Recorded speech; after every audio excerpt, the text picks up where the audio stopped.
네, 안녕하세요. 오늘은 칼 마르크스의 자본론 수업을 진행하도록 하겠습니다.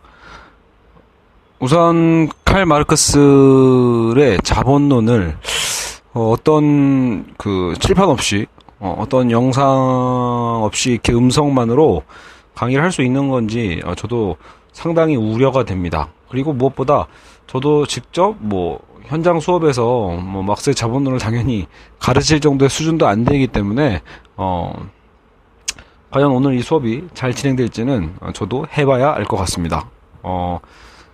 제가 만약에 오늘 이 음성으로도 칼 마르크스의 자본론의 어쨌든 주요 얼개를 잘 풀어낼 수만 있다라면 당연히 성공이겠죠. 그래서 오늘 이 수업을 듣는 분들 중에 저보다 막스를 잘 아시는 분이라면 당연히 이 수업은 필요가 없을 것이고, 뭔가 이 수업을 듣는 분들은, 이 강의를 듣는 분들은, 그래, 이 사람이 조금이라도 또 그동안 내가 이해 못했던 걸 좀 더 쉽게 가르쳐 주겠지라는 어떤 기대감으로 듣는 분들이 대다수이기 때문에 제가 이 수업을 쉽게 설명하지 못한다라면 아무 의미가 없겠죠. 자, 그래서 우선 한번 거두절미하고 한번 시작해 보도록 하겠습니다. 일단 막스에 대한 개인 인생사나 또 자본론에 대한 어떤 의의나 이런 것들에 대한 건 여러분들이 어차피 시중에 나와 있는 정말 너무 많은 자료가 있기 때문에 그걸 통해서도 충분히 확인하실 수 있을 겁니다. 그래서 워낙 또 방대한 내용일 수도 있기 때문에 이제 그거를 크게 압축을 해서 아주 간단하게 노력해 보겠습니다. 과연 이게 1시간 단위로 나올지 아니면 2시간짜리 수업이 될지도 저도 달려봐야 알 것 같습니다. 여러분, 우선 막스가 자본론이라는 책을 쓰게 된 이유는, 일단은 여러분 마르크스에 대한 오해부터 좀 걷어둘 필요가 있습니다. 오늘날 이제 보통 사회주의, 공산주의 하면 이제 칼 마르크스를 떠올리고, 그래서 현재 세계에서는 이 공산주의 사회가 제대로 성공한 케이스가 별로 없기 때문에 이제 이 마르크스의 자본론은 사실은 틀렸고, 막스의 사상은 틀렸고, 결국은 좌절됐다라고 생각하시는 분들이 많이 있을 수 있습니다. 그러나 사실 자본론에서 칼 마르크스가 하고 싶었던 일단 최종 목적은 지금 우리가 목도하고 있는 어떤 그 공산당 독재 방식의 어떤 전위 정당이라고 하죠. 그런 독재 방식의 통치가 아닙니다. 그러니까 사회주의의 사상을 실현하기 위해서 뭔가 그래도 이 과도기에서는 좀 필요하다. 과도기에는 어느 정도는 이런 전위 정당이 필요해서, 즉 어떤 일종의 엘리트들이겠죠, 사실은요. 결국 이들의 그러니까 레닌이나 스탈린의 체제를 생각하시면 됩니다. 그러니까 이런 독재 정당을 통해서 일단은 체제를 다듬고 그 이후에 만인이 평등한 사회를 만들 수 있을 거다라고 하는 어떤 좀 이행설, 어떤 단계설로 보시는 분들도 있지만, 사실 칼 마르크스의 목적은 그것이라고 보기는 어렵습니다. 그래서 사실 우리 현재 세계사에서 드러났던 사실 공산주의 체제는 사실 마르크스가 꿈꿔왔던 체제와는 좀 거리가 있다라고 볼 수 있을 것 같습니다.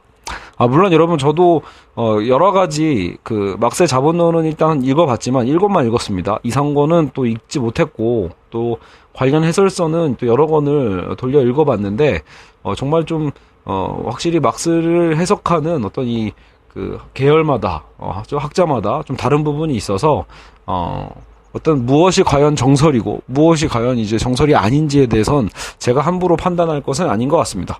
일단은 자본론의 개론 수업인 만큼 그런 것들은 최대한 좀 제가 그냥 와닿은 것들 중심으로만 딱 제 수준에서만 그래서 설명하도록 하겠습니다.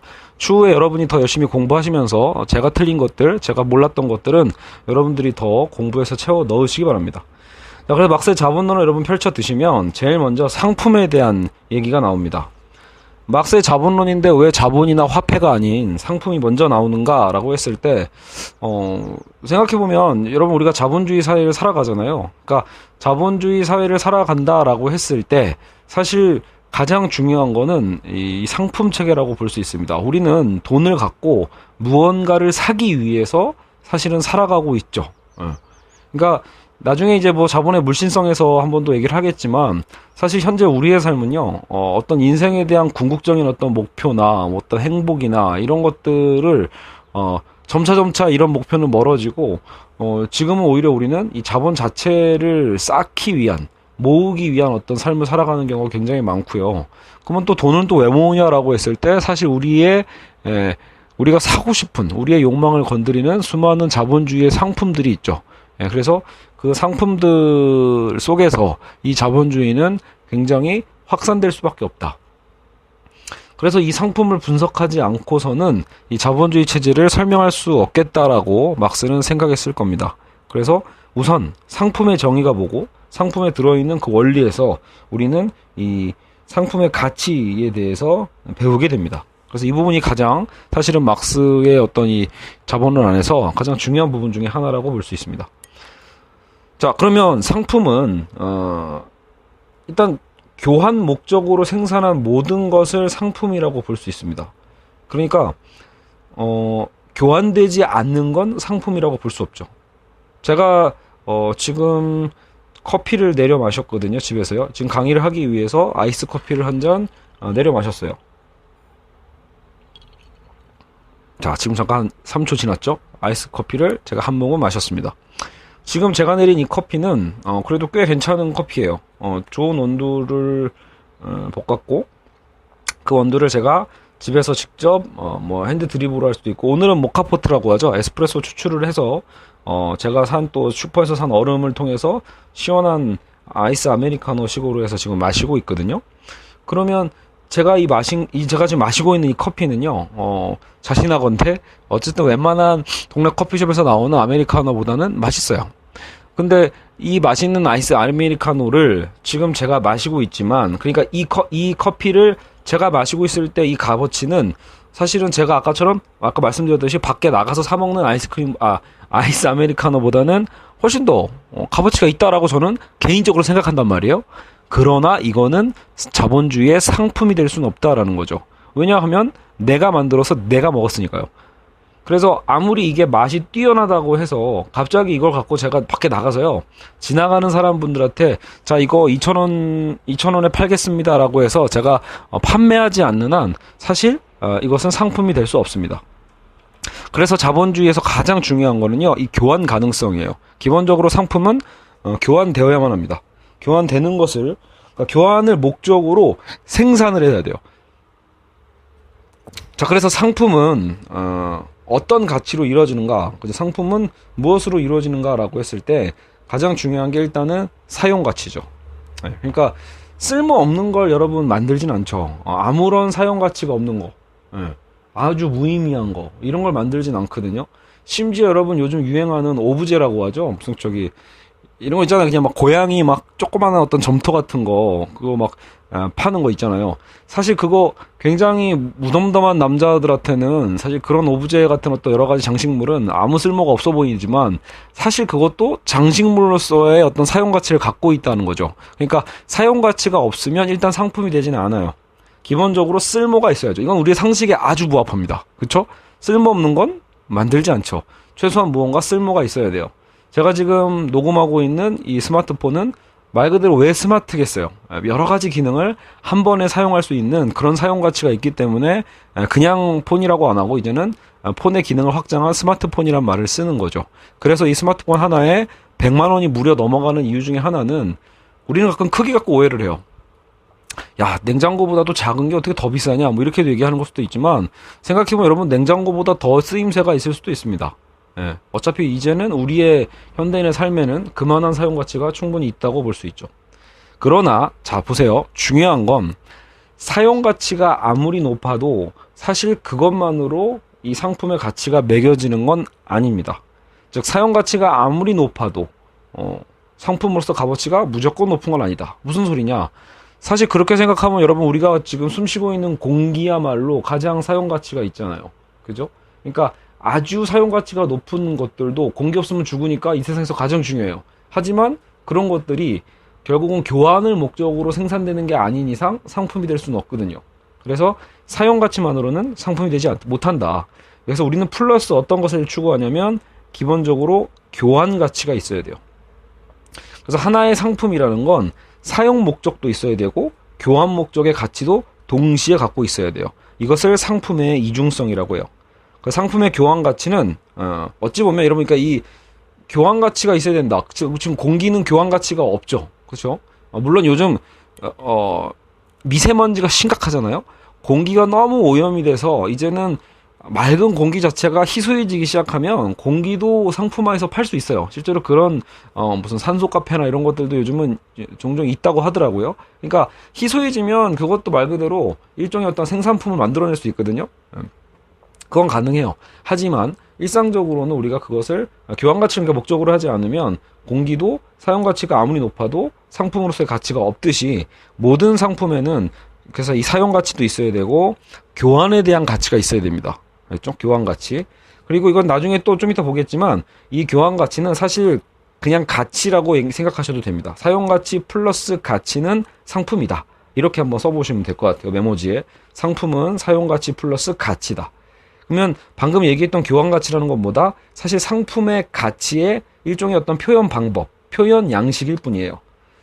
그 막스 자본론에는 양식이라는 말이 많이 나오는데 보통 방법이라고 생각하시면 돼요. 생산 양식, 표현 양식. 그럼 생산 방법, 표현 방법 이런 식으로요. 그래서 교환 가치라는 말을 우리가 쓰긴 쓰지만 사실 이거는 상품 그 자체의 가치를 의미한다. 자, 그러면 아까도 얘기했지만 자본주의 이전에는요. 그래서 우리가 자본주의 사회가 그러면 도래하기 전에 대체 뭐였냐라고 했을 때 그때는 교환 목적이 아니었죠. 보통 우리가 가내숭어업 제도라고도 표현하잖아요. 어쨌든 당시엔 특히 아니면 자급자족이란 말 들어봤죠? 자급자족 했을 때는 말 그대로 내가 필요해서 생산한 거예요. 그러니까 내가 필요해서 생산하고 아까 제가처럼 지금 커피를 제가 마시고 싶어서 밖에서 사온 게 아니라 집에 있는 원재료를 갖고 제 노동력을 투여해서 제가 만들었어요. 이거는 교환 목적으로 만든 게 아니라 제가 필요해서 만든 거죠. 그래서 이거는 아까도 얘기했지만 상품성은 없어요. 이윤 목적도 없고요. 교환 목적도 없고 이윤 목적도 없어요. 그냥 자본주의 이전 사회는 그래서 주로 이런 상품에 대한 개념보다는 대부분이 자급자족의 어떤 방식으로 생산을 해왔던 거죠. 그러면 여러분 상품은 결국은 뭐를 전제로요? 아까 교환 가치가 있어야 된다고 했죠? 그 얘기는 자본주의 방식대로 얘기하면 팔려야만 한다는 뜻이에요. 아무리 값어치, 즉 사용 가치가 아무리 높은 상품도 팔리지 않으면 쓰레기에 불과한 게 자본주의의 특징이죠. 결국 모든 상품은 상품으로 태어날 때부터 교환 가치를 입증해야 되는 어떤 그 부담감을 갖고 있는 거예요. 물론 뭐 그 상품이 어떤 그 의식을 갖고 그렇게 생각하고 있는 건 아니겠지만 최소한 그 상품을 만드는 자본가들은 그런 부담감을 당연히 갖죠. 네, 이거는 꼭 팔려야만 해요. 그래서 나한테 쓸모 있는 게 아니죠. 자본가한테는 사실은 이 상품의 사용 가치는 어때요? 쓸모 없어요. 사실 상품을 만드는 자본가는 이 상품이 나 말고 다른 여러 사람에게 사용 가치가 있겠다 싶을 때, 그럼 그 사람들의 사용 가치가 있어야 교환의 가치가 있는 거니까, 그렇죠? 그러니까 팔아먹을 수 있는 거니까. 그래서 생산하는 거죠. 본인에게 필요한 걸 만드는 게 아니죠. 그렇죠? 결국은 소비자에게 필요한 걸 만드는 거니까. 그래서 판매되지 않으면 사용되지 않죠. 뭐 이러면 있잖아요. 그 지금도 커피도 아무리 커피가 좋은 커피고 신선한 커피여도 팔리지 않으면 그 원두는 유통기한이 있거든요. 오래되면 그냥 다 버려야 돼요. 귤 같은 거 농산물 마찬가지죠. 아무리 맛있는 귤도요. 여러분 풍년 들었을 때 오히려 풍년이 또 일종의 저주라고도 표현하잖아요. 너무 풍년이 들으면 사실 농부들은 밭을 또 갈아엎죠. 수박을 막 갈아엎을 때 있죠. 수박이 너무 많은데 그래서 너무 많아서 수박값이 폭락하니까 수박을 갈아엎죠. 왜요? 판매되지 않으면 사용 가치가 없어요. 종종 그런 얘기를 하죠. 어차피 저렇게 풍년 들어서 다 갈아엎은 거, 어우, 저 아까운 거, 그냥 저런 거, 어디 고아원이라도 갖다 줘야 되는 거 아니냐, 막 이런 얘기를 많이 하세요. 하지만 여러분, 그거는 자본주의를 오해하신 겁니다. 자본주의 사회가 아니라면 얼마든지 가능해요. 내가, 농사를 지었는데, 내가 농사 지은 작물이, 와, 많이 나왔어. 우리 가족이 먹기에는 너무 많아. 그러면 남은 것을 우리는 어차피 썩을 거 옆집들에게 나눠줄 수 있죠. 그건 문제되지 않아요. 근데, 자본주의 사회잖아요. 애초부터 이 수박은 왜 만들었다? 왜 키웠다? 이 수박은 팔려고 키운 거예요. 주려고 키운 게 아니라. 알겠죠? 그러니까 판매되지 않으면 사용 가치는 없고 공짜도 없습니다. 자본주의는 절대 공짜가 없어요. 자본가는 사용 가치를 그래서 왜곡할 유인이 높을 수밖에 없다라는 거예요. 수박이라는 이 여름에 너무 시원한 이 수박이라는 아주 사용 가치가 높은 그 작물도 자본가에게는 중요한 게 아니에요. 그 사용 가치를 미끼적으로 만든 거죠. 남들에게 필요하겠지라고 해서 선택한 것뿐, 그것을 최대한 생산해서 최대한 많이 딱 팔아야 되는데 못 팔면, 교환을 못 해버리면 아무 의미가 없다라고 보는 거죠. 그래서 공짜 없이 그냥 다 갈아 엎는 거를 오히려 선택을 합니다. 그래서 자본가는 기본적으로 이러한 물품 자체의 이런 사용 가치를 왜곡하게 될 요인이 많아요. 그러니까 사용 가치가 곧 소외된다라고 보는 거죠. 사용 가치가 소외된다.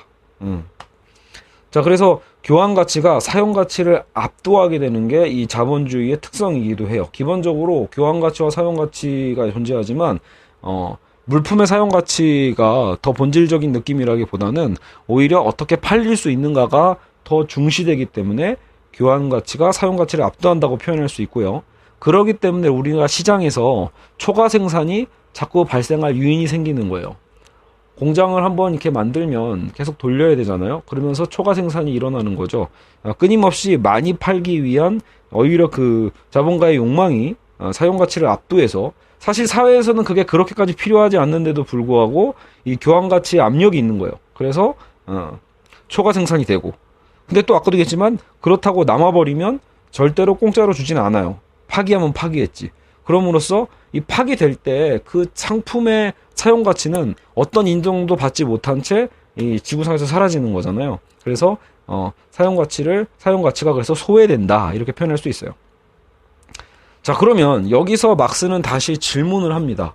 그러니까 사실 궁금한 게 사실 있죠. 우리가 자본주의 사회를 살아가면 너무 당연하게 생각하는 것들을 막스는 의심하는 거예요. 왜냐하면 한번 따라 올라가 보세요. 이 자본주의 역사를 따라 올라가 보면, 그러게 우리가 저 책 한 권과 저 과일이 어떻게 교환될 수 있지? 이런 생각 해보신 적 있지 않을까요? 여러분도? 그러니까 우리는 화폐라는 개념을 너무 익숙하게 쓰고, 물가라는 개념이 이 화폐를 통해서 공통 단위가 돼서 굉장히 쉽게 우리는 그냥 시장의 어떤 가격을 믿고 구매를 하긴 하지만, 여러분 만약에 그 화폐가 생기기 전을 생각해 보세요. 화폐가 생기기 전에, 공통화폐가 생기기 전에 두 재화가 있다. 말 그대로 아까처럼 저는 생뚱맞게 하나는 먹을 거, 하나는 책. 이 두 가지의 재화를 서로 교환하려고 하면 대체 이 교환 비율을 뭘로 정할 거냐라는 거예요. 대체 그러니까 말 그대로 아까 얘기했던 교환 가치죠. 이 교환 가치를 뭘로 결정할 것인가. 사람들은 사실 어느 정도 주먹구구 선택을 했을 수는 있어요. 그러니까 시장에서 개개인의 어떤 선택으로 보면은 왜곡도 물론 있죠. 말 그대로 이 사람이 너무 자신의 책의 가치를 너무 낮게 평가해서 책 100권에 수박 한 덩어리? 뭐 이렇게 바꾸면 어때? 왠지 우리 상식엔 좀 안 맞는 것 같죠? 책 100권에 수박 하나. 예. 하지만 만약에 너무 목마르거나, 심지어 만약에 진짜 뭐 목말라 죽을 것 같다 할 때는 수박도 우리 생계를 유지할 수 있는 거니까 책 100권보다 더 가치가 있을 수도 있어요. 그러니까 상황에 따라서 사실 이거는 굉장히 변동이 크단 말이에요. 그러니까 궁금한 거죠. 어떻게 이 교환이 가능할까? 대체 완전히 다른 두 재화가 어떤 원리에 의해서 교환 가능한가? 어떤 비율로 교환 가능한가? 이것을 묻기 시작합니다. 결국 상품 교환을 지배하는 원리는 뭘까요? 상품 교환을 지배하는 원리는 바로 노동 시간에 있습니다. 그러니까 우리가 책에는 뭐 이러이러한 가치가 있고, 이러이러한 사용 가치가 있고, 수박은 이러이러한 사용 가치가 있으니까 이 두 개는 이렇게 해서 비슷할 수 있어 라고 얘기하기에는 사실 여러분 어쨌든 논리적인 비약이 있어요. 왜냐하면 책이 만들어내는 사용 가치와 수박이 주는 사용 가치는 사실 비교의 같은 범주가 아니죠. 범주가 같지 않아요. 공통분모가 없기 때문에 사실 수박은 수박대로, 책은 책대로 그 자체의 사용 가치를 갖고 있는 거니까 서로 교환 비율이 생길 수는 없습니다. 그럼에도 불구하고 우리는 교환을 한단 말이죠.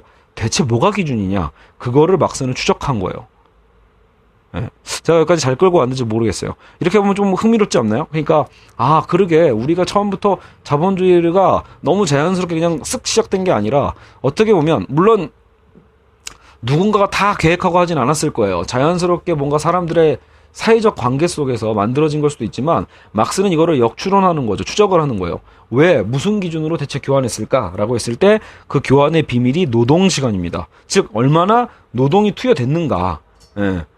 즉 책을 쓰기 위해서 어떤 노력이 들어가고 수박 하나를 키우기 위해서 어떤 노력이 들어갔는가는 사실 이 노동에 의해서, 노동 시간에 의해서 공통 분모가 생기죠.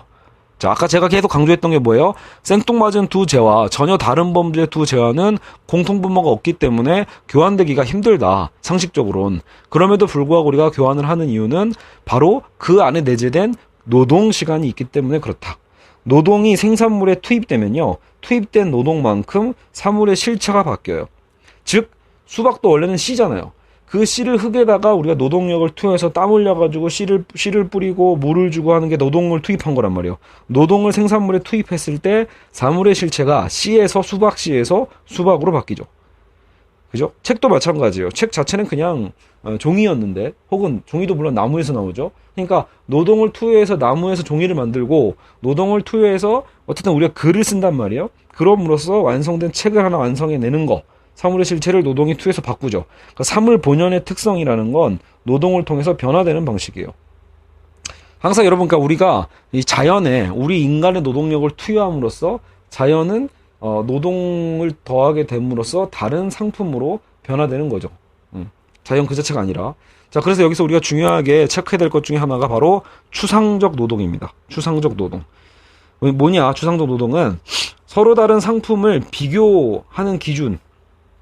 우리가 지금 계속 그 고민하고 있죠. 어떻게 하면 서로 다른 재와 서로 다른 상품을 비교 기준을 할 수 있을까라고 할 때 우리는 지금 노동 시간을 얘기했어요. 근데 그 노동 시간을 비교할 때도 좀 중요한 노동의 종류를 구분해서 설명할 필요가 있어요. 왜냐하면 노동도 구체적 노동이 있고 추상적 노동이 있습니다. 자, 구체적 노동은 생산물의 효용을 높여줘요. 말 그대로, 자, 구체적 노동은 뭐예요? 아까 제가 책을 쓴다. 그러면 책을 쓰는 구체적인 제 책 쓰는 노동이 있죠. 그죠? 어떤 일종의 지식 노동이라고 할 수도 있고요. 그런 노동을 통하면 어때요? 생산물의 효용 가치는 올라가죠. 내가 수박씨를 뿌린다. 말 그대로 수박에 관련된 노동이잖아요. 구체적이죠. 이 구체적 노동은 당연히 생산물의 효용을 높여줘서 사용 가치로 구현됩니다. 책은 책의 어떤 내용으로, 수박은 수박의 그 맛으로, 그죠? 옷은 우리가 입을 수 있는 그 사용 가치로 변화되죠. 그러니까 구체적 노동이 있어요.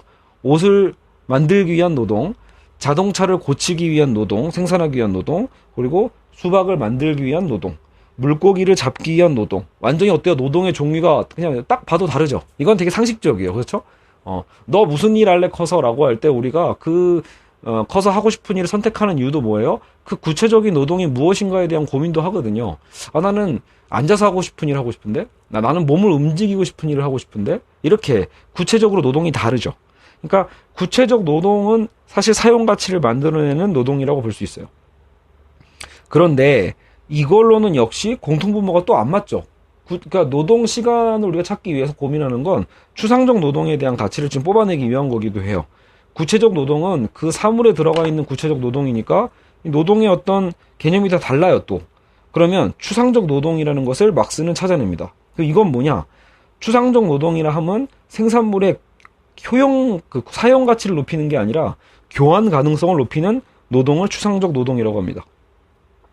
그래서 이거는 가치로 그냥 구현되는 거예요. 자, 다시 정리할게요. 노동에는 추상적 노동, 구체적 노동과 추상적 노동이 있는데, 구체적 노동은 우리가 상식적으로 알고 있는 그 여러 분야별로 투여되는, 그죠? 농업에는 농업, 수산업에는 수산업, 공업에는 공업이 있는 것처럼 각자의 거기에 맞는 구체적 노동이 있어요. 이 구체적 노동은 생산물의 각각의 효용을 높여주고 이것은 곧 사용 가치로 구현이 돼요. 근데 추상적 노동이라는 놈은 생산물의 교환 가능성을 높여주기 위한 노동을 추상적 노동이라고 부르는 거고, 그게 곧 사용 가치가 아니라 그냥 가치로 구현되는 거다. 지금 우리가 관심 있는 건 바로 이 추상적 노동이에요. 질적 차이를 없앤 노동이라는 거죠. 구체적인 건 질적이거든요. 이런 질적 차이를 없앤 노동은 결국은 모두 같아요. 노동 그 자체죠. 그래서 이거는 사회적 노동력이기도 해요. 예. 타인의 욕구를 충족시켜야만 하는 어떤 그런 사회적 가치를 갖고 있죠. 사회적 노동력. 그렇죠? 그래서 상품 자체에 두 종류의 물론 그러니까 여기서 오해하시면 안 돼요. 이 추상적 노동력은 말 그대로 눈에 보이는 노동이 아니거든요. 예, 우리가 직접 눈으로 볼 수 있는 노동이 아니에요. 뭐 땀 흘리고 혹은 머리를 쥐어짜고 그런 노동이 아니라, 그러니까 막스가 지금 구분하고 있는 이유는 아까도 얘기했지만 재화의 교환의 그 방법이 무엇인가, 그 원리가 무엇인지를 지금 찾고 있는 거예요. 그래서 상품 자체에 이런 두 종류의 노동이 정말로 딱 들어갔다라고 볼 수는 없고요. 교환 목적을 위해 사용 가치로의 상품에 내재된 사용 가치로 상품에 내재됐던 그 구체적 노동이 있죠. 이 구체적 노동에서 추상적 노동으로 변해가는 걸 일종의 그렇게 취급하는 거예요. 추상적 노동이 있다라고 한번 취급해 보자라는 거죠. 왜? 안 그러면 설명이 안 되니까. 아까도 얘기했지만 교환에 대한 그 가치를 우리는 설명할 수 없어요. 교환 가치를 만들어내는 건 구체적 노동이 아니라 결국은 이 노동의 공통 분모가 있다. 사회적으로 용인하는 그 노동의 공통 분모라는 게 추상적 노동이 아닐까. 그래서 이 추상적 노동을 사회적 평균 노동이라고 부르기도 합니다. 추상적 노동은 사회적인 평균 노동이다. 즉, 이 사회적이란 말을 왜 쓰냐면 여러분 내 개인의 노동이면 안 돼요.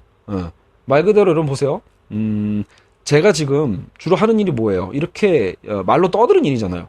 말로 떠들어서 먹고 사는 사람이 갑자기 노동 현장, 건설 현장 가가지고 내가 열심히 노동을 하겠어라고 한들 제가 여러분 8시간 일한 것과 건설 현장에서 그 베테랑 분들이죠. 10년, 20년 일하신 분이 8시간 일한 거랑 같겠습니까? 그 노동의 가치가?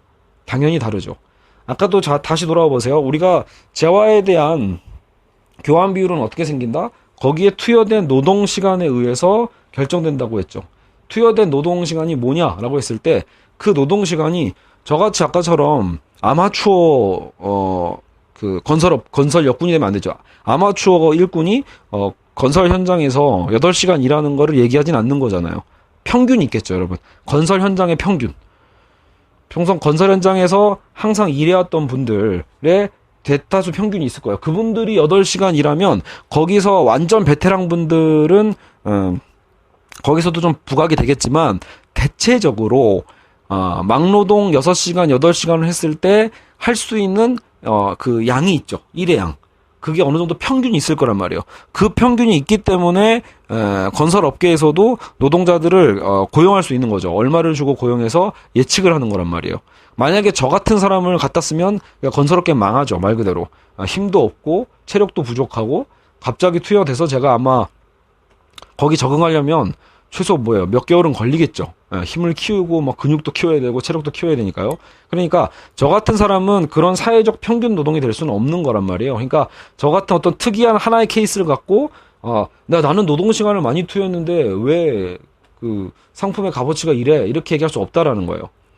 문득 이 얘기하다 보니까 예전에 그 토드 부크홀츠의 죽은 경제학자의 살아있는 아이디어라는 굉장히 이제 좀 좋으면서도 살짝 보수 경제학인데 좋으면서도 경제학 개론서가 있어요. 거기서도 애덤 스미스 편에서 설명을 할 때 그 얘기를 하거든요. 거기서도 노동가치론이 나와요. 그래서 말 그대로 저 같은 아마추어가 갑자기 혼자서 책상을 만들겠다. 내가 수공예로 책상을 만들어서 시장에 갖다 팔겠다라고 했을 때 그게 과연 내가 원하는 값을 받을 수 있을 것인가.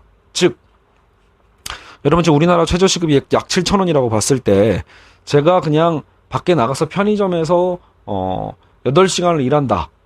그러면 10시간이라고 하죠. 쉽게 계산하기에. 내가 시급 7,000원에 10시간을 일한다라고 하면 어차피 확실한 건 7만 원은 확실히 벌 수 있죠. 어떤 기술이 없어도 편의점에 대한 기본적인 어떤 이해만 있으면 7만 원을 벌 수 있어요.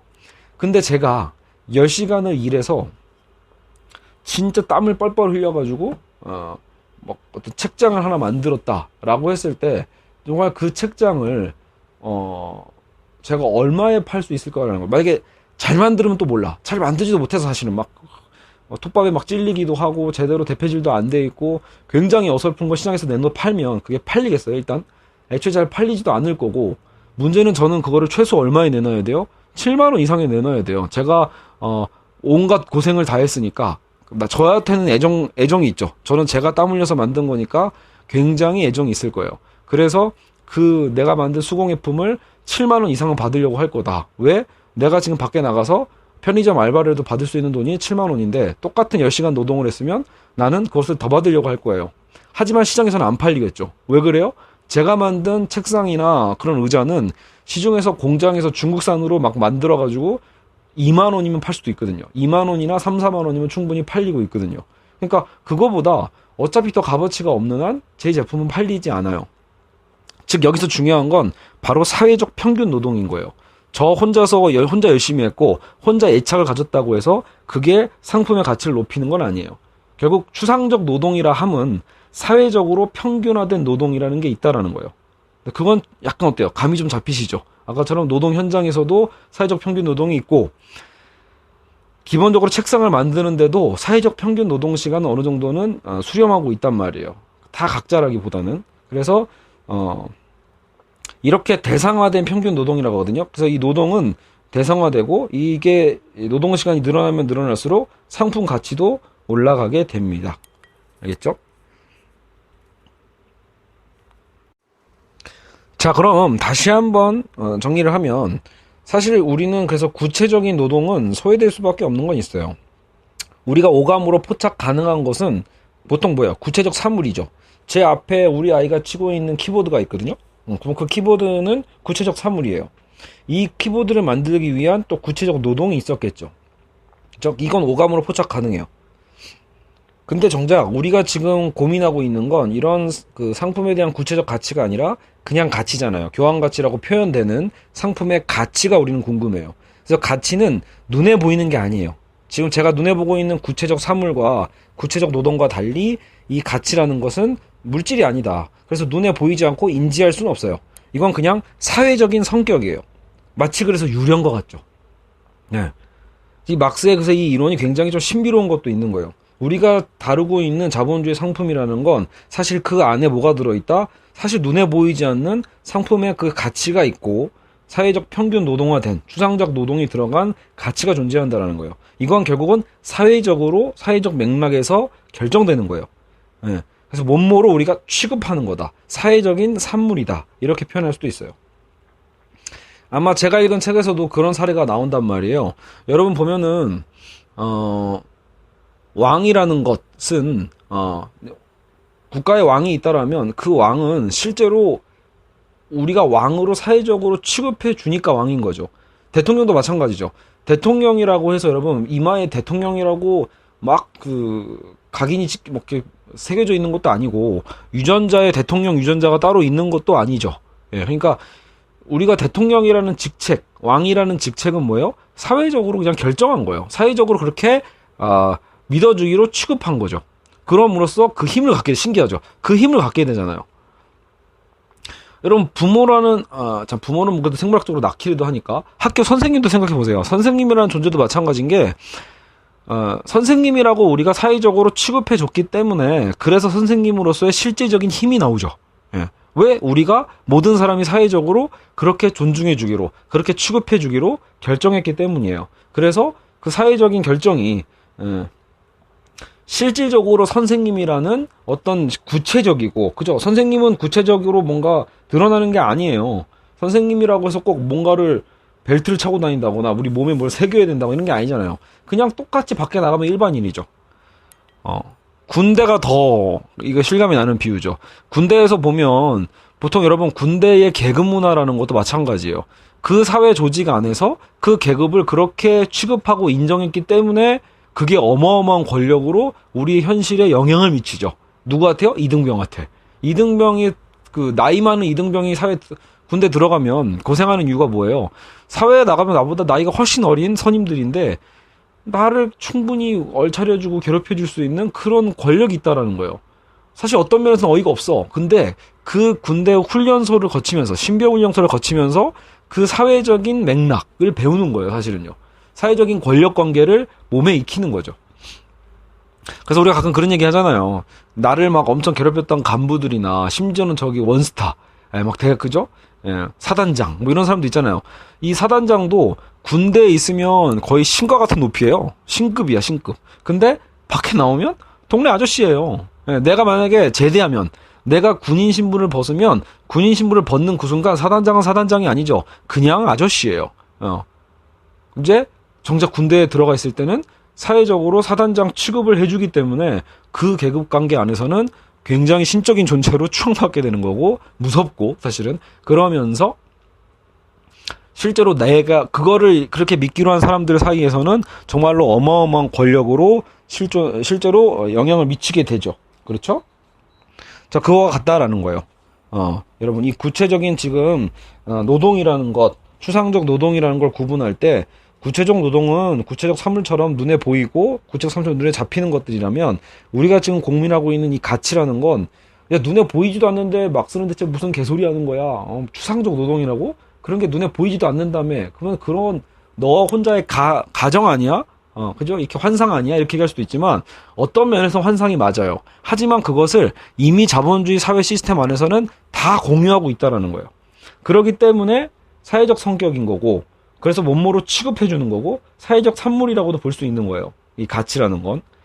여러분 그래서 자연에는 상품이 없어요. 모든 자연에는 상품은 존재하지 않죠. 상품은 어디에만 존재합니까? 인간 사회에서만 존재해요. 왜? 교환하는 거니까. 인간 사회에서 교환되기 위해 생산된 게 상품이라고 했죠. 그러니까 그 상품은 당연히 자연물은 아니에요. 자연물을 인간이 노동을 투여해서 뭐 어떻게 바꾼 거예요. 교환하기 위한 가치로 투영시켰고 상품이라는 건 그래서 인간 사회에서만 존재한다.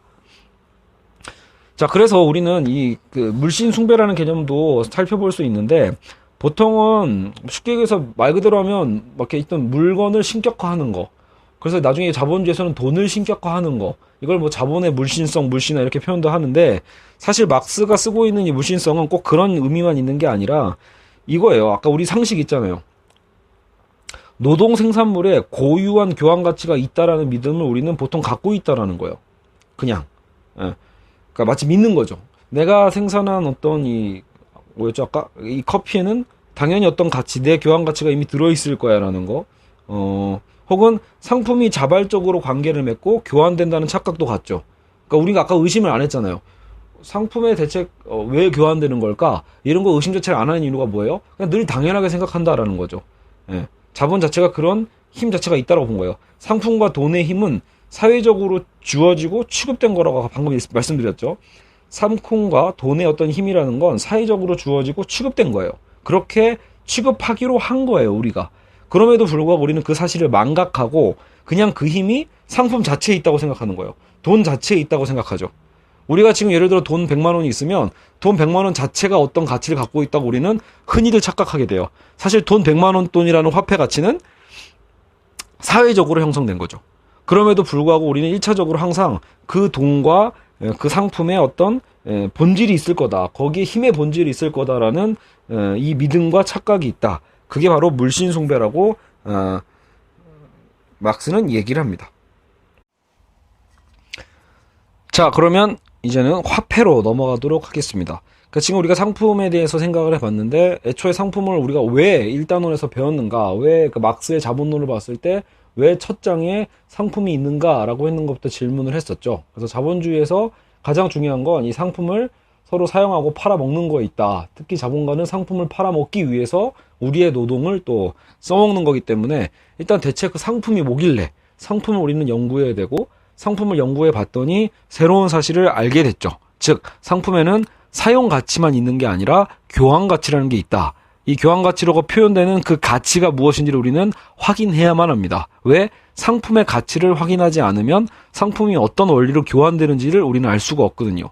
그래서 상품에 내재되어 있는 상품이라는 이 자본주의 사회에서 맥락적으로 취급한 그 가치가 무엇이고 그 가치를 창출하는 건 그래서 구체적 노동이 아니라 추상적 노동이라는 게 있다. 근데 그 추상적 노동은 결국은 뭐예요? 상품의 가치를 판단하는 데 있어서의 기준이죠. 우리는 노동 시간에 의해서 상품의 공통분모를 찾을 수 있어요. A 재화가 있고 B 재화가 있고 C 재화가 있는데 이 세 가지를 모두 다 교환할 수 있는 공통된 어떤 공통분모, 그게 바로 뭐예요? 노동 시간이라는 거죠.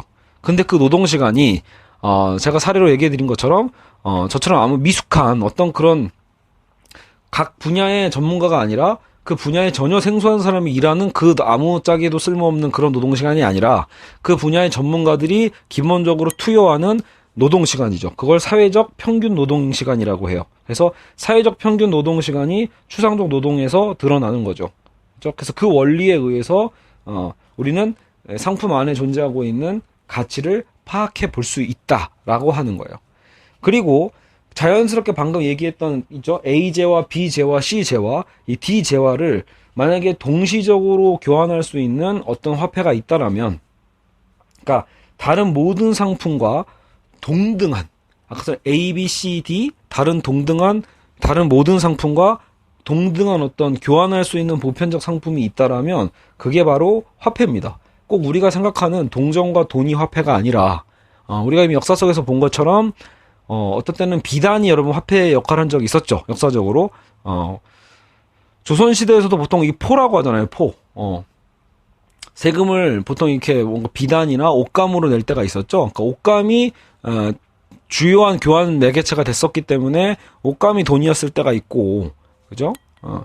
제일 유명한 게 금이죠. 금. 사실은요. 가장 소유하기 쉬운 게 아니라 이제 어떻게 보면 갖고 다니기 그나마 좀 편리했던 게 금화, 은화 이런 거 있잖아요. 그러니까 이런 것들이 주로 화폐 역할을 했던 거죠. 그러니까 지금 우리가 쓰는 화폐는 아예 더 구하기 쉬운 방식으로 더 편의성으로 바꿔낸 거예요. 그래서 종이화폐가 생긴 거고, 이제 현재는 뭐예요? 종이화폐 자체도 필요가 없다. 아예 신용만 있으면 된다라고 해서 우리는 신용카드를 쓰기 시작하는 거죠.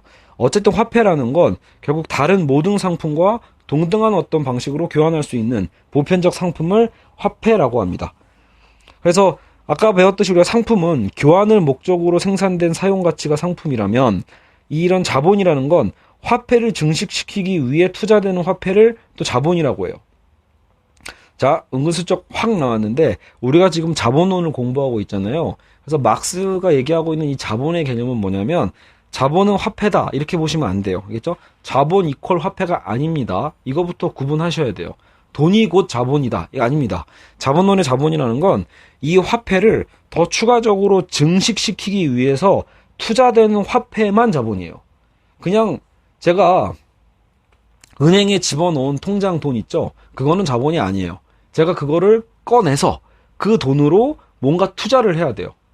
여러분 말 그대로 제 교재 사보시는 분들도 꽤 있죠.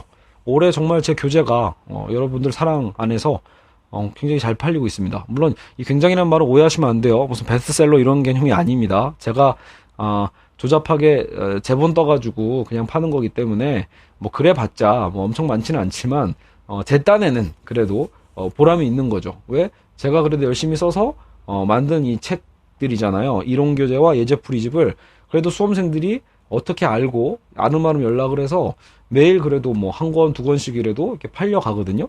그러니까 그런 게 여러분 일종의 자본일 수도 있는 거예요. 왜냐면 제가 재본을 하기 위해서는 얼마나 꽤 드냐면 그래도 꽤 많은 돈이 들거든요. 근데 그렇게 해서 결국 뭐요? 더 높은 가치를 또 창출하잖아요. 그렇죠? 예. 그래서 화폐를 증식시키기 위해서 이 투자되는 화폐만 자본이라고 할 수 있습니다. 알겠죠? 그래서 자본에 대한 개념 알아두시고 일단은 금은 대표적인 보편화폐로 우리 세계사에 있어 왔고 유일무이한 보편적 상품으로서도 들어가요. 그래서 이런 것들을 초월적 상품이라고 봅니다. 보편적인 상품이니까 무엇과도 다 교환할 수 있어요. 여러분 금 들고 나가보세요. 다 교환할 수 있죠. 절대적이야. 지금 제가 커피 들고 나가보세요. 교환할 수 있는 상품 거의 없어요. 그리고 뭐 지금 제 앞에 있는 키보드 들고 나간다고 해서 교환할 수 있는 상품 거의 없죠. 우리는 그래서 이거를 다시 뭐 중고 상품으로 팔아서 보편적 화폐인 동전이 됐든 지폐가 됐든 그걸로 바꿔서 다른 걸 또 사야 되는 번거로움이 있는 거예요. 근데 만약에 금이 있다라면 금은 웬만한 곳에서든 다 바꿀 수 있는 그런 힘이 있죠. 자, 그래서 자본 축적에 대한 원리를 좀 봅시다. 자본이라는 건 기본적으로 아까도 얘기했지만 초기 자본을 투자해서 그러니까 자본가 입장에서는 초기 자본을 투자해요. 그래서 뭘 사요? 노동력이라는 상품을 사죠. 그래서 그 노동력 상품을 사서 노동력을 통해서 노동력도 하나의 상품이죠. 그러니까 자본가 입장에선 노동력이라는 상품을 써서 노동력을 통해서 새로운 상품을 만들어요. 시장의 상품을 만들게 하고 그 상품을 시장에서 갖다 팔아. 그러면 돈을 얻죠, 다시요. 그러니까 초기에 투자했던 돈이 M0, 만약에 머니라고 해서 초기 자본이 있으면 M0이죠. 그것을 우리가 상품을 사들인 다음에 다시 팔아서 M1으로 만들어내는 게 자본 증식의 아주 단순한 원리예요. 이거는 그냥 상식적이죠. 우리 상식에 부합해요. 어떤 그 장사하시는 분들이 자기가 투자를 1억을 투자해서 결국은 5천만 원 벌려고 장사하는 사람이 어디에 있겠어요. 내가 1억을 투자했으면 분명히 1억보다는 최소한 커야 될 거 아니에요. 1억보다 큰 돈을 벌고자 하는 거, 증식시키고자 하는 게 자본가의 당연한 논리고, 거꾸로 우리 노동자들은 어때요? 노동자들은 자본이 없죠. 화폐를 증식시키기 위한 자본이 없기 때문에 우리는 주로 장사를 안 하고, 그죠? 사업가가 안 되고 노동자가 되는 거잖아요. 그러니까 생필품을 구하기 위해서는 자기 상품의 노동력을 먼저 팔아야 돼요. 내 노동력이라는 상품을 팔아서 돈을 받죠. 내가 열심히 일해서 돈을 받고 그 돈으로 다시 우리가 생계를 꾸려 나갈 상품, 마트에 가서 먹을 거를 사거나 제품을 사죠. 알겠죠? 그게 보통 노동자의 어떤 원리라면 자본가의 원리는 오히려 자본으로 시작해서 더 큰 자본을 증식하는 방식으로 돌아오는 겁니다. 그렇죠? 그래서 그 원리가 진짜 자본가와 노동자는 원천적으로 다르다. 그래서 돈을 불려야만 해요. 자본가 입장에서 초기 투자 금액보다 무조건 많아야 되는데 이 차이 있죠. 초기 투자 자본과 나중에 상품을 팔아가지고 남긴 남은 자본, 후기 자본이죠. 예를 들어 M0에서 M1 시기로 넘어갔다. M0을 투자했을 때 M1이 나왔다라고 했을 때 결국은 M1에서 M0을 뺀 거, 그게 잉여가치죠. 화폐를 증가시키는데 사용하는 화폐가 아까 자본이라고 했잖아요. 그러니까 여기서 이제 제일 중요한 개념이 나오는 거예요. 잉여가치라는 것을 위해서 사실은 자본가는 이 투자를 하는 거거든요. 남는 게 없으면 왜 하겠어요? 그렇죠? 그래서 잉여가치가 남아야만 한다. 잉여가치가 생겨야만 한다. 자, 그러면 잉여가치는 우리가 보통 시장에서 얘기하는 이윤을 얻기 위해 일한다라고 하잖아요. 이윤을 얻기 위해 투자한다고 생각하잖아요. 자본가는요. 그래서 이윤과 이자와 임대로 표현됩니다. 잉여가치는요. 말 그대로 자, 여러분, 제가 만약에 뭐를 생산하는 것까지는 아니지만 제 직업은 만약에 제가 그렇다고 어쨌든 어떤 사업을 할 거예요. 제가 만약에 사업을 하려면 기본적으로 저에게 돈이 다 있진 않겠죠. 투자 자금이 많으면 괜찮지만 대부분 사업가들도 돈을 빌리잖아요. 은행에서요. 그래서 은행에서 돈을 빌려서 내 돈을 또 더해서 그래서 사업을 시작하죠. 그러면 당연히 저는 이자를 내야 돼요. 항상 사업을 하는 도중에 은행에다가 이자를 매달 꼬박꼬박 내야 되고요. 또 사업을 하려면 장소를 얻어야 되죠. 보통은요. 그래서 장소를 임대해야 돼요. 장소를 임대하면 임대료가 나가죠. 예. 그래서 장소 임대를 하는 가격도 만만치 않단 말이에요. 요즘 그래서 유행하고 있는 게 여러분 뭐예요? 초단기 임대 사업이에요. 무슨 말이냐면 제가 실제로 수업할 때도 제 사무실이 따로 있는 게 아니에요. 제 사무실을 따로 갖고 있으면 리스크가 되게 커요. 말 그대로 학생이 많은 시기도 있지만 학생이 없는 시기도 많거든요. 제 일이요. 그러면 학생이 없을 때는 장소를 빌려봤자 학생이 없으니까 임대료만 계속 나가는 거잖아요. 그러면 그건 그대로 손실이죠. 그렇기 때문에 요즘은 이렇게 서로 스터디하고 공부하고 수업할 수 있는 공간을 시간 단위로 빌려주는, 저는 보통 이게 토지에서 수업을 하는데 그러니까 토지뿐만이 아니라 이런 스터디룸이 최근에 굉장히 많이 늘어나고 있죠. 그건 왜 그래요? 많은 사람들이 이런 초단기 임대를 원하고 있기 때문이에요. 예. 어쨌든 이래저래 그것도 임대료로 들어갈 수는 있겠죠. 그래서 사업을 할 때는 기본적으로 비용적으로는 은행 대출 이자가 나가고 임대료가 나가요. 그러면 진정한 이윤이라는 건, 그러니까 우리가 아까 잉여가치가 생긴다고 했잖아요. 잉여가치 안에는 이윤과 이자와 임대로 구분할 수 있는데 정작 잉여가치에서 어떻게 보면 이자와 임대를 빼야죠. 이자와 임대를 제한 것이 순수 이윤이 되는 거예요. 알겠죠? 자, 다시 한번 정리합니다. 혹시라도 헷갈릴까봐. 그래서 우리가 아까 자본을 초기 투자합니다. 처음 투자해서 내가 1억을 투자했는데 나중에 그것을 결산해 보니까 1억 2천이 됐어요. 그러면 당연히 1억 2천에서 1억을 뺀 돈, 그 2천만 원이 제 잉여가치가 되겠죠. 근데 그 잉여가치 안에서 또 뭘 빼야 되냐면 기본적으로 내가 또 사업하면서 운영됐던 또 추가적인 이자와 임대료가 있을 수 있거든요. 그러면 그것도 빼야 돼요. 그랬을 때 남은 게 순수 이윤이 됩니다. 어쨌든 그 이윤이 말 그대로 어쨌든 플러스라면, 예. 잉여가치에서 이자랑 임대료를 뺐는데 그게 마이너스야. 그럼 망한 거죠. 근데 이자와 임대료를 빼고 나서도 플러스가 남았어. 그거는 자본 축적에 성공했다. 그러면 우리는 그때 다시 남은 걸 갖고 펑펑 쓰자. 이게 아니죠. 사업은 여러분 계속돼야 돼요. 문제는 그거야. 여러분 자본가라고 해서 돈이 남아도는 건 아니에요. 돈을 많이 축적은 하죠. 좀 이따 보겠지만 노동자의 노동 시간을 착취하는 거거든요.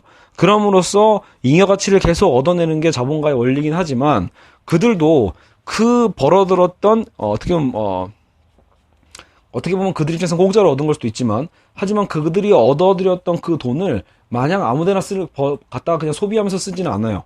일부는 소비하지만 대다수는 다시 재투자를 합니다. 알겠죠? 남은 이윤을 갖고 다시 재투자해서 더 큰 돈을 또 벌고 싶어 하는 게 이 자본가의 원리죠.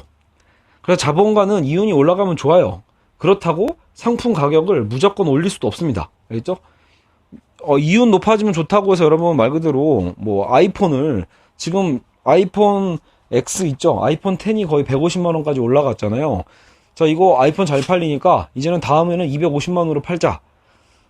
일단은 이론상으로는 가능은 해요. 비싸게 팔면 이윤이 많이 남으니까. 하지만 문제는 뭐예요? 어차피 시장에서 그러면 아무도 안 살 거 아니에요. 그죠? 그러니까 이윤이 올라가면 좋다고 해서 상품 가격을 올리는 건 당연히 안 돼요. 그거는 자기가 원하는 대로 올리는 게 아니에요. 자본가가 가격은 그렇게 매길 수는 있어도 망할 거거든 어차피요. 그러면 망하는 상품 가격을 누가 매겨요? 그러니까 상품 가격이라는 건 결과적으로는 그것을 결정하는 기준이 있는데 우리가 아까 살펴봤던 상품의 그 가치 있죠.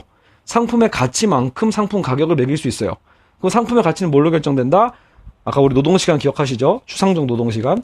즉 사회적 평균 노동 비용에 팔리게 되는 거예요.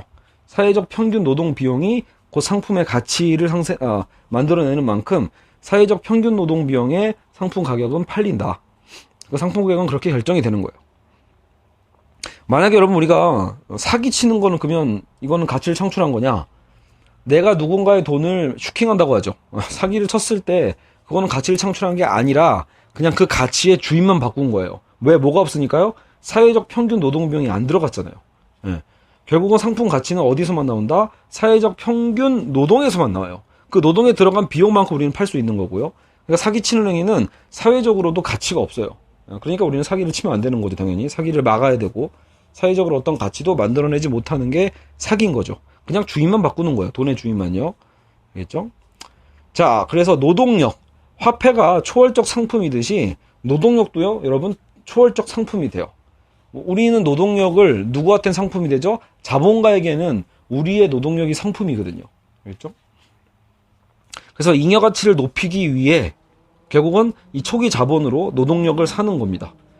그래서 노동력을 우리는 상품화하고 시장은 철저히 그래서 자본가와 노동력 혹은 이런 노동력이라는 상품의 구매자와 노동력이라는 상품의 판매자로 구분될 수밖에 없어요. 시장은 철저하게 자본가와 노동자로 구분된다.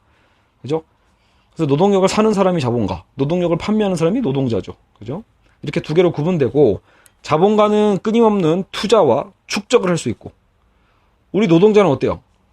투자와 축적이 아니죠. 축적이 아니라 그냥 생계 유지만 하는 거예요. 이거 좀 이따 볼 거예요. 왜 노동자는 많은 돈을 벌 수 없는가? 왜 돈을 축적할 수 없는가? 라고 했을 때 자본의 시스템의 원리 자체가 노동자에게 그런 잉여 자본을 남겨줄 여력도 없고 그럴 마음도 없다라는 거예요. 어떻게든 노동의 생계비까지만 딱 줘서 일하게끔 만드는 게 자본의 원리다. 자, 우린 지금 잊어서는 안 돼요. 이 자본론을 읽다 보면 너무 이제 이 방대한 내용에 빠져들어가서 우리가 지금 뭘 하고 있는지 잊어먹게 되거든요. 핵심은 결국은 뭐예요? 막스는 당시에 이 자본주의가 뭔가 부당했다고 봤을 거예요. 당시 여러분 영국의 상황은 자본주의가 첨예하게 발전했지만 대다수의 노동자들은 가난했고 힘들었거든요. 왜 일부의 어떤 이 자본가들만 엄청난 부를 축적하고 대다수의 노동자들은 고통에 빠져 살아야만 하는지 이제 그 사회적인 비극 속에서 이 자본론을 쓴 거란 말이에요. 그러니까 이 자본의 원리, 자본의 시스템 속에서 뭘 찾은 거예요? 노동자가 왜 가난할 수밖에 없는지, 노동자들이 왜 자꾸 노동에 고통을 당할 수밖에 없는지를 그 원리를 찾은 거예요. 그래서 시장은 철저히 자본가는 끊임없이 투자와 축적을 할 수 있고요. 노동자는 아무리 열심히 일해도 생계 비용만 벌게 되어 있다는 거예요. 딱 먹고 살 수 있을 만큼. 알겠죠? 그래서 여기서 수탈, 우리가 보통 착취라고 하죠. 노동력 착취. 수탈과 착취에 대한 내용이 시작이 되는 겁니다. 알겠죠? 그래서 근원적 생산자 수탈, 생산자를 생산 수단에서 단절시키는 것부터 시작을 하는 거예요. 자, 그래서 여러분 보시면 근원적 생산자 수탈이 뭐냐면 일단 자본주의 사회의 발전의 시점을 생각해 보시면 돼요. 자본주의가 처음 시작할 때 노동자가 있어야 되잖아요. 결국은요. 뭔가 상품의 가치를 만들어내는 게 결국은 노동력이라면, 그러니까 노동의 어떤 가치라면 아까 사회적 평균 노동이라고 했잖아요. 상품의 가치를 만들어낼 수 있는 게 사회적 평균 노동이라면 일단 노동자가 있어야 뭐 가치를 만들어낼 거 아니에요. 근데 옛날에는 어때요? 아까도 했지만 자급자족하는 사람이 많았잖아요. 꼭 농민이 아니어도, 물론 대다수 농민이었지만 농민들도 그냥 자가 농업해서 내가 먹고 살 만큼 살고, 수공업자들도 내가 그냥 내 손으로 만들어서 내가 먹을 만큼 살았다라면, 화폐 없이도 딱 필요한 것만 최소한을 교환했다라면 그렇게 지금같이 자본주의가 시스템이 나오지가 않잖아요. 자, 그러면 이들을 노동자로 만드는 방법들이 몇 가지가 나와요, 역사적으로. 그래서 가장 기본적인 원리는 뭐냐면 결국은 각자 이 생산자를 생산 수단에게서 단절시키는 거예요. 무슨 말이냐? 여러분, 만약에 농민이라면 농민에게 생산 수단은 뭐예요? 말 그대로 논이고 밭이잖아요. 논과 밭을 빼앗아 버리는 거예요. 농민에게 논을 빼앗아 버리고 그 땅을 빼앗아 버리면 농민은 농민이 아니게 되죠. 생산 수단을 없애버리는 거예요. 단절시킨다. 생산자를 생산 수단에게서 떨어뜨려 놓는 거예요. 영세 농가나 수공업자는 노동력과 생산 수단이 원래는 유기적으로 연결돼 있었거든요. 그렇죠? 내 노동력이 있고 생산 수단을 갖고서 일하는 거죠. 대장장이면 어때요? 내 노동력이 있죠. 기술. 노동력 기술이 있고 대장장이 대장간에서 쓰고 있는 여러 가지 생산 수단들이 있잖아요. 그게 유기적으로 연결되면서 내 스스로 대장장이 역할을 할 수 있는 거예요. 그런데 그거를 단절시켜 버리는 거죠. 생산 수단과 내 노동력을 빼앗아 버리는 거예요. 그래서 토지, 가축, 에너지원을 빼앗기면 노동력만 남게 되고, 노동력만 남으면 뭐 하게 돼요? 할 게 없죠. 예. 아까도 했지만 농민에게 땅을 뺏고 대장장에게 대장간을 빼앗으면 이들이 뭐가 되겠어요? 할 수 있는 게 어차피 농업이랑 대장장인데 아무것도 할 게 없어지죠. 정말 불황자가 될 수밖에 없어요. 할 일이 없어진 이 수많은 유민들이 결국은 도시로 유입될 수밖에 없는 거죠. 왜냐면 도시에는 뭐가 있더라? 공장이 있더라. 도시에는 공장이 있고 취업이 된다더라. 이제 이 소문이 돌리는 거예요. 살기 위해서 결국은 노동자로 유입되게 되는 시대적인 역사적 상황이 있습니다. 그래서 자본주의의 존재 조건인 거예요. 자본주의가 형성되는 과정에서는 이런 단계가 세밀하게 보면 좀 달라요. 나라마다 좀 다르지만 어느 정도는 다 있었다라고 볼 수 있습니다. 알겠죠? 결국은 자본주의라는 건 자본가가 생산수단을 독점했다는 뜻이에요. 자본가만 모든 생산수단을 가질 수 있고 노동자는 어떠한 생산수단도 갖지 못고 뭐만 갖고 있다? 노동자는 오직 육체만 갖고 있는 거예요. 오직 노동력만 갖고 있는 게 노동자예요. 알겠죠? 자본가는 생산수단을 독점하고 노동자에게는 노동력만을 허락해 주는 것. 그래서 노동자는 고용, 내가 먹고 살기 위한 거죠. 가만히 있으면 죽어버리니까 고용을 위해서, 취업되기 위해서 자본가에게 종속될 수밖에 없는 그런 사회적 위치를 갖게 된다라는 겁니다. 자, 그래서 생존을 위해서 우리는요, 생존을 위한 노동에 대해서 배워볼 필요가 있어요. 우리가 하고 있는, 노동자가 하고 있는 그 노동 중에는 결과적으로 생존을 위한 필수 노동이 있고, 그죠? 거기서 추가되는 추가 노동이 있습니다.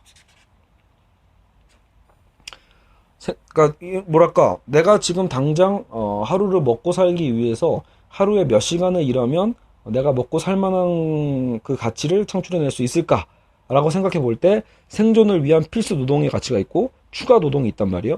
그러니까 잉여 노동의 발달로 인간 사회는 발전해 왔다. 자, 그러면 제가 지금 설명을 약간 좀 설명 씹혔다고 해야 되나요? 좀 틀어진 부분인데 다시 설명을 해보면, 여러분 일단 우리가 자본가에게 예속되기 전에도 고대 사회로 올라가 보자라는 거예요. 어쨌든 인간은요, 기본적으로 아주 심플하게 봐서 오늘 내가 먹어야 될 만큼의 노동을 한 4시간만 해도 충분히 하루는 먹고 살 수 있어. 그죠? 근데 다 일단 생산수단이 내 거라고 보세요. 아직 뺏기지 않았어요. 내 생산수단을 자본가에게 뺏기지 않은 그 옛날의 상황에서 생각해 보면 사실 인류는요, 기본적으로 내가 먹고 살 수 있을 만한 필수 노동만 노동하고 끝내는 게 아니라 그 이상의 추가 노동을 하면서 뭐 예를 들어 겨울을 대비한다거나 어떤 뭐 기근을 대비한다거나 이런 게 다 있었죠. 그런 지혜가 있었죠. 그래서 생존을 위한 필수 노동 플러스 추가 노동에 대한 것을 계속 발전시켜 왔던 것도 인간의 역사예요. 노동의 역사예요.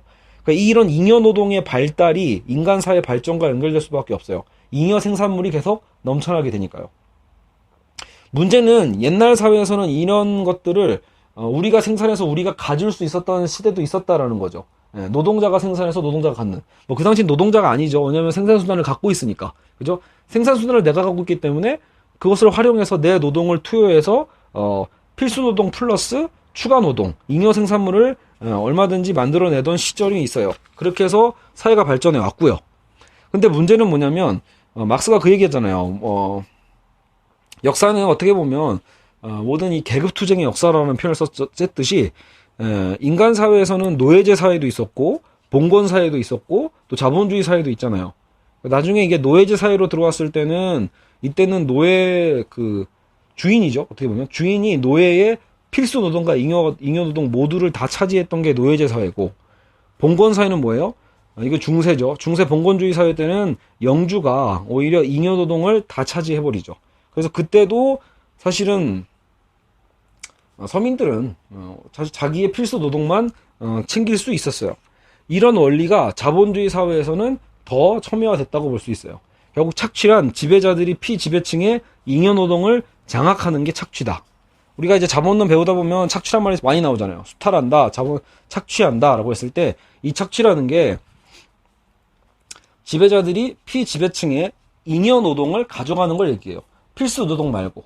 생계 노동은 당연히 줄 수밖에 없어. 생계 노동도 보장 안 하면 어떤 노동자가 일하겠어요. 그죠? 그러니까 노동자들의 생계 노동은 인정해줘. 거기까지만 주는 거예요, 대신. 그리고 필수 노동은 다 가져가는 거. 잉여 노동은 다 가져가는 거. 그죠? 필수 노동은 챙겨주고, 잉여 노동은 지들이 다 가져가는 거. 이게 착취입니다. 알겠죠? 네. 자, 그러면 일단, 지금 벌써, 역시 예측, 우려한 대로 1시간이 벌써 지나갔고, 아직, 많이 남았어요. 그래서 차라리 또 끊고 가보도록 하겠습니다. 자, 어쨌든 지금 다시 한번 정리를 해보면, 우리는 지금 상품에 대해서 배웠고, 그리고 화폐에 대한 것을 얘기를 하면서, 자본 축적에 대한 원리를 배웠고, 그죠? 화폐 증식을 하기 위해서, 자본을 증식하기 위해서 자본가들이 어떤 노력을 하는지, 그리고 거기서 잉여 가치를 얻는 게 그들의 목적이고, 정작 그러면 우리 노동자들은 노동력이 어떤 것이고, 그 노동력에서 정작 우리는 수탈당하고 있다라는 거. 노동력에 있어서 생계를 위한 필수 노동만 우리는 보장받을 수 있을 뿐, 필수 노동 이상의 모든 잉여 노동은 착취를 당한다까지 우리는 지금 배웠습니다. 일단 여기까지 하고 잠시 쉬었다가 다시 2편으로 넘어가도록 하겠습니다.